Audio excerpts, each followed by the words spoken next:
जब से exit poll के नतीजे आए हैं, उनका जो कॉन्फिडेंस है ना, वो हिला हुआ है। नीतीश कुमार ने अपने कुछ दोस्तों को फोन करके उनसे हालचाल लिया कि इस बार मामला गड़बड़ है। नमस्कार, मैं हूं पंकज झा। आप मेरे साथ देख रहे हैं ऑफ द रिकॉर्ड। अब बिल्कुल कुछ ही घंटे बचे हैं जब तस्वीर साफ हो जाएगी कि बिहार में अगली सरकार किसकी बनेगी। क्या नीतीश का बेड़ा पार हो जाएगा या फिर तेजस्वी बनाएंगे बिहार में अपनी नई सरकार।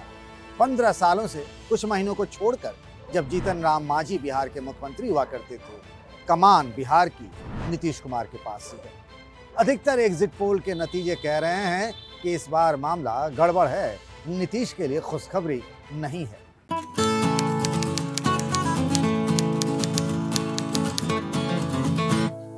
एकाध को छोड़ दे तो सब में महागठबंधन को बढ़त है, वो भी अच्छी बढ़त। महागठबंधन के चेहरे हैं तेजस्वी यादव, 31 साल के नौजवान नेता तेजस्वी, जिनका आज बर्थडे भी है, और दूसरी तरफ हैं एनडीए के मुख्यमंत्री पद के उम्मीदवार नीतीश कुमार। मैं जहां खड़ा हूं वो है राजभवन। पर क्या कल के चुनावी नतीजे के बाद अगर त्रिशंकु विधानसभा होती है तब तो राज्यपाल की भूमिका होगी। अदरवाइज हम सब जानते हैं अगर किसी भी गठबंधन को पूर्ण बहुमत मिल गया तो फिर राज्यपाल की बहुत अधिक भूमिका नहीं होती है। बगल में नीतीश कुमार का घर है, सरकारी बंगला, एक अणे मार्ग बोलते हैं उसे, जहां नीतीश कुमार पिछले कई सालों से रह रहे हैं। वहाँ सन्नाटा पसरा हुआ। एग्जिट पोल के नतीजों के बाद कुछ उनके करीबी नेता उनसे मिलने गए थे तो उन्होंने कहा कि एग्जिट पोल के नतीजे कभी हमारे लिए सही नहीं रहे हैं। इसके लिए उन्होंने पिछले कई चुनावों का हवाला भी दिया।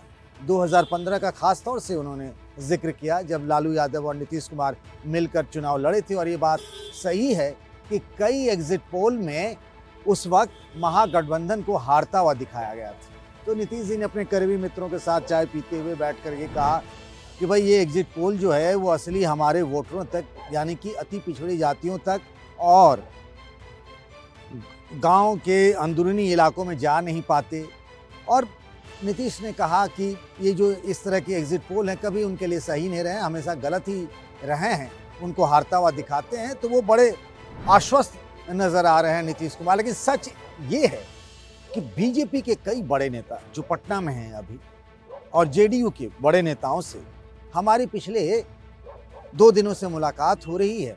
और हम जब उनके पास जाते हैं कि बिहार का माहौल क्या है तो वो खुद ही हमसे पूछने लगते हैं कि आप बताइए क्या हुआ होगा, क्या लगता है आप। और जब हम उनसे पूछते हैं कि आप बताएं तो वो कहते हैं सरकार हम बना लेंगे, खींच खाच के बना लेंगे। कोई कहता है 125 सीट आएगी, कोई कहता है 130 सीट आएगी। यानी एनडीए के कोई भी बड़ा नेता बहुमत की तरफ जीत का दावा करता हुआ नजर नहीं आया। मुझे पिछले कुछ घंटों में जब से एग्जिट पोल के नतीजे आए हैं, उनका जो कॉन्फिडेंस है ना, वो हिला हुआ है।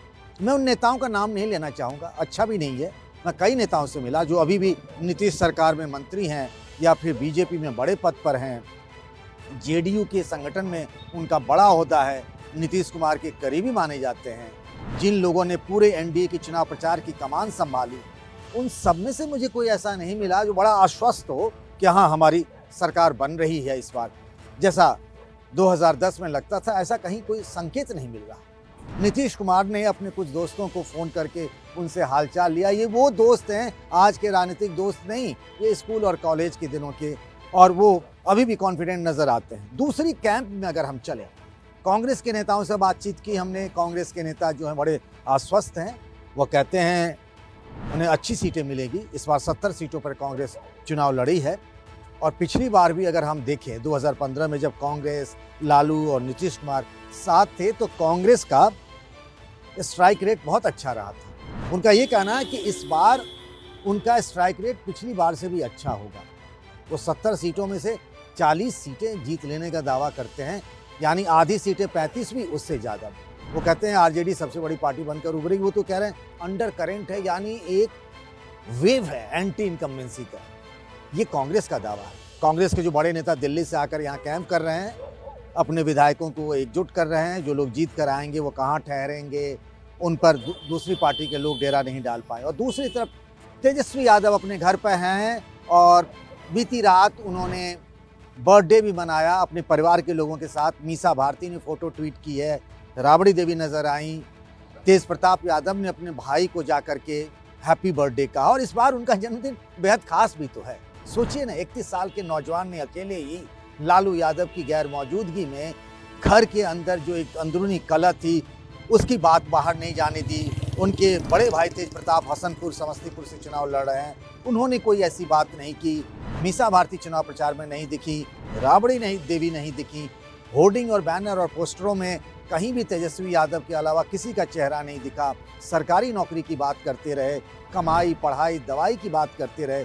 बहुत अच्छा चुनाव प्रचार उन्होंने किया, एक एक दिन में 19 रैलियां की हैं। इसीलिए तो लोग तेजस्वी यादव को कह रहे हैं तेजस्वी यशस्वी भव। 31 साल के नौजवान से आप इससे ज़्यादा क्या अपेक्षा कर सकते हैं? जो 2 महीने पहले तक लग रहा था कि चुनाव एक तरफा हो सकता है, उसने इतना बढ़िया चुनाव प्रचार कर दिया कि अब सब कह रहे हैं, अधिकतर एग्जिट पोल के नतीजे कह रहे हैं कि अगली सरकार तो तेजस्वी यादव की है। वो घर से हिले नहीं है, लगातार अपने घर में बने हुए हैं और अपने करीबी नेताओं से बात की। उन्होंने गाइडलाइन जारी किया है कि कोई भी उनके जन्मदिन पर बुके लेकर नहीं आए। कुछ लोग चले गए थे, खाली हाथ लौटा भी दिया गया और जो उनके उम्मीदवार जीत जाएंगे चुनाव वोटों की गिनती के बाद, उनको कहा है उन्होंने कि आप कहीं भी कोई ऐसा काम न करें जिससे आरजेडी की साख पर बट्टा लगे, ऐसा लगे कि आरजेडी पर जिस तरीके की छवि बनी है आरजेडी के कार्यकर्ताओं की, लालू राबड़ी राज में याद करिए, कुछ भी हो जाते थे, कोई फायरिंग कर देता था, कोई दुकान लूट लेता था, कोई कुछ कर लेता था। उन्होंने कहा कोई सब लोग सादगी और संयम से अपनी जीत का जश्न मनाएं, जुलूस ना निकालें, हर्ष फायरिंग ना करें। कहीं से भी तेजस्वी यादव नहीं चाहते कि किसी को कोई मौका मिले। ये मेरे लिए पहला अनुभव है। पिछले कई सालों में लालू यादव का बर्थडे होता था, राबड़ी का भी, इससे पहले तेजस्वी का भी, पूरे शहर में होर्डिंग बैनर रहते थे। आज मुझे इक्के दुक्के होर्डिंग बैनर नजर आए। ये बदलता हुआ आरजेडी है। ये आरजेडी वो है जो लालू यादव की नहीं है, तेजस्वी यादव की है। मुलायम सिंह यादव से लेकर जो राजनीतिक विरासत अखिलेश यादव तक गई, वो इतना स्मूथ नहीं था, लेकिन तेजस्वी ने वाकई एक काबिल तारीफ काम किया है। इस बार चुनाव प्रचार में उन्होंने जैसी अपनी एक छवि बनाई है, एग्जिट पोल के नतीजे इशारा कर रहे हैं कि बिहार में 31 साल के एक नौजवान की ताजपोशी हो सकती है। एबीपी न्यूज़ आपको रखे आगे।